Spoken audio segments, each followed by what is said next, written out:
Chapter 24, The Leviathan. Once over the spine, Darren could see the wreck much better. Men and beasts were everywhere on the flank, 4 searchlights searching their shadows to monstrous proportions. The main gondola lay on an angle, half hanging from the harness, half resting in the snow. She scrambled down the ratlines and hit the ground running. Inside the gondola, the decks and bulkheads leaned to starboard, a funhouse full of overturned furniture. With a scent of hydrogen everywhere, the lamplights had been extinguished, leaving the chaos lit with a sticky green glowworm. Men jostled in the slanting corridors, filling the air with curses and shouted orders. Darren dodged and waved among them, hoping for a glimpse of Newkirk and Mr. Rigsby. They'd been dangling from this side of the ship, which had rolled skyward so they couldn't have been crushed. But the bosun had looked badly wounded. What if he'd been dead before the airship had hit the snow?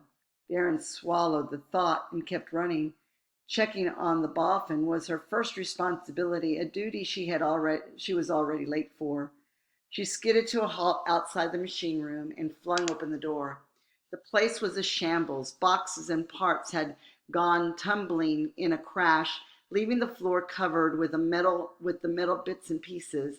They glimmered with the light of a worm lamp hanging aslant from the ceiling.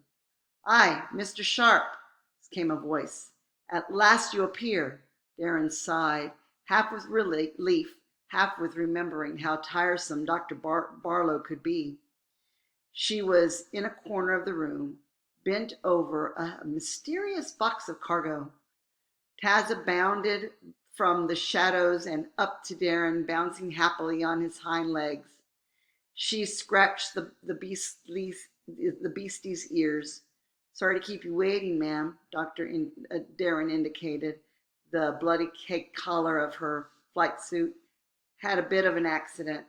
"Well, we all had an accident, Mr. Sharp.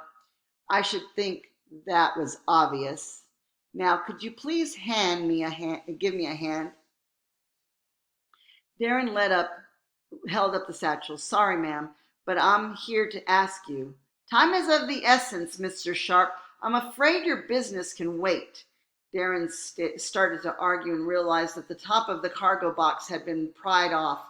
Heat rose from the insides, a few wisps of steam ghosting the freezing air. Straw packing was strewn everywhere. The secret purpose of the trip to Constantinople at last revealed. "Well, I suppose so," Darren said. She made her way across the slanted floor, careful not to slip on the hay and rolly bits of metal. Tazza bounced along beside her like he'd been born on the side of a hill. It took a moment to see into the box's shadows, but as her eyes adjusted, 12 rounded shapes,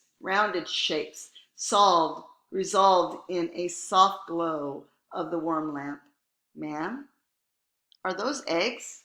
"Indeed they are, and quite close to hatching." Dr. Barlow scratched Taz's head and let out a sigh. "Or at least they were. Most are broken. This wasn't the smooth ride you promised me, Mr. Sharp." Darren looked closer and saw cracks running across the shells, a yellowish liquid seeping out. "I reckon it wasn't. But what are they the eggs of?" "Despite our grim situation, that remains military secret." Dr. Barlow gestured for the 4 eggs closest to her. "These seem to be alive, Mr. Sharp, and if they're to stay that way, we'll have to keep them warm." Darren raised an eyebrow. "Do you want me to sit on them, ma'am?" A delightful image. But no, Dr. Barlow pushed both hands into the straw and withdrew 2 small jars that shone with a rosy light. They looked like a bottle of phosphorescent algae that the middies dropped for altitude checks. Dr. Barlow gave the jars a shake and the glow grew stronger, steam rising in the cold air. She tucked them back into the hay. The electrical heater was broken in the crash, but the bacterial warmers should keep the eggs alive for now. The trick was keeping the temperature exactly right, which wouldn't be easy. She pointed at a mess in one corner of the box, red, shivery droplets and scattered glass. You'll have to clean up the remains of that thermometer. By the way, be careful of the mercury, that it's quite poisonous. Could you use a new one, ma'am? Darren dug into one of the satchels Alec had given her. I happen to have a few with me. You have thermometers with you? Lady Boffin blinked. How very useful of you, Mr. Sharp. Glad to be of service, ma'am. Darren handed one over and then opened another of the satchels. I've got two more, I think. When Darren looked up, Dr. Barlow was still staring at the thermometer. Does the Air Service generally use clanker equipment, Mr. Sharp? Darren's eyes widened. Was the Lady Boffin a barking mind reader now? But how did you know? Again, you underestimate my eye for detail. She handed back the thermometer. Darren took it and stared at both sides.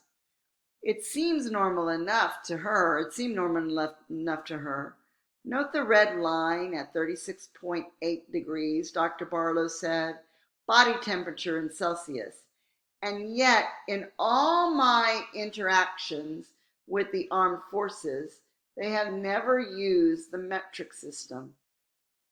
Darren cleared her throat. Well, we're not clankers, are we?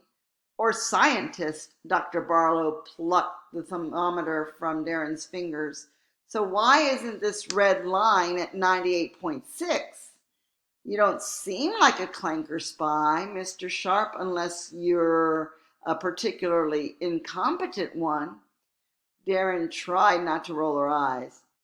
I was going to tell you, ma'am, but you wouldn't let me. There was this strange boy out in the snow. That's where I got these kits. A boy. And I suppose he just walked up out of nowhere bearing thermometers? Aye, more or less. When I woke up after the crash, he was standing there. I find this story difficult to believe, Mr. Sharp.